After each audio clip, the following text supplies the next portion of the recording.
Well, hello and welcome to Marriage and Family Systems from Moody Bible Distance Learning. This is your fearless leader, Professor Jefferson Williams, and I am coming to you from the remote location of my office in beautiful Pontiac, Illinois. We have thunderstorms going on, so you might hear boom boom. We also have a snoring dog next to me, so you might hear that as well. But I wanted to welcome you to week 7. Week 7! Yeah! Out of 8! 5 minutes ago it was week 1, and now it's week 7? That's crazy. It's gone so fast. So I wanted to just give you a shout out that this class has done a great job of discussion boards. Your assignments have been turned in on time and their quality. Yes, yes, yes. Thank you, thank you, thank you. This has been a great class so far. So let's finish strong. Week 7, you're going to be reading the Sumner material on confrontation in marriage using Matthew 18. You're going to be reading the 5 languages of apology.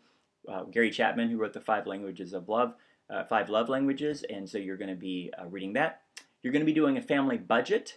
Don't turn in the budget, just turn in a 1-page reflection paper of what you learned. 1 or 2 things that stood out to you. I will tell you that most students under the age of 30, when they do this, they go, oh my gosh, I'm spending so much on food. I don't know how many papers I've gotten about food. That's it. And I guess I was the same way when I was young. I went out to eat a lot or whatever. So that's going to be really fun for me. I love reading those because some of you are like budgeters. You are budgeters. You got it. And some of you don't have a clue. And that was me when I was younger. I didn't have a clue. So this is going to be a good assignment for you.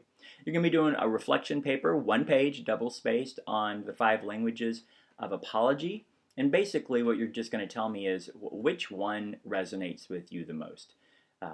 Or maybe 1 or 2, or a combination, or that sort of thing. And then you're going to be writing a reflection paper on 1 page on how Matthew 18, the Matthew 18 passage concerning confrontation in marriage should work.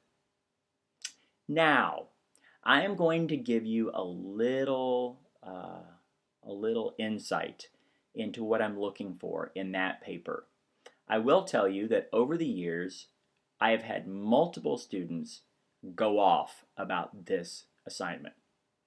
And some of them do it apologetically, some of them do it unapologetically. But I want you to know that you don't have to agree with everything that you read in these classes. You don't have to agree with me. That's not the point.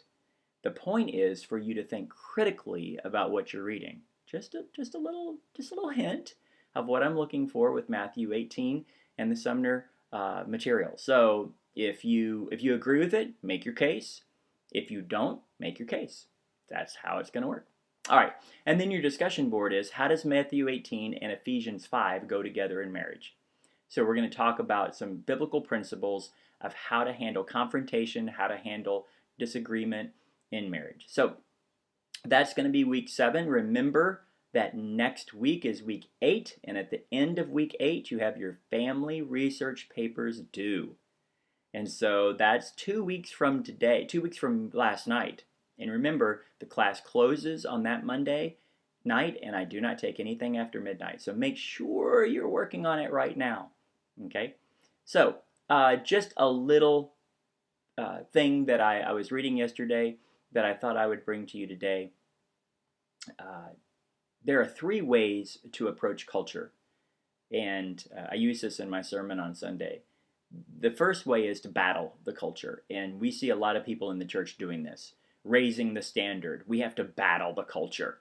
The only problem is that culture is made up of people, and we're never really called to battle people because we fight against flesh and blood. We don't fight against flesh and blood, right?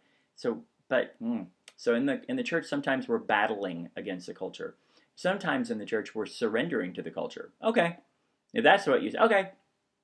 And I've seen pastors and ministry leaders do that too. They just surrender to the culture. We're not called to do either one. We're called to do what Jesus did, and that's engage the culture. And my prayer for you is, and I've made this clear, I don't care what grade you make in this class. I want all of you to make an A, but in 25 years, you won't remember what you made in this class.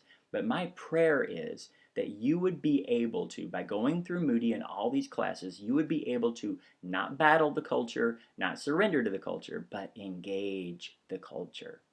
Engage it with love, irresistible, I don't know what the word, irresistible, crazy love. that you would be able to engage the culture with love and truth, but, Scott Saul says that if you speak the truth without love, it's not truth.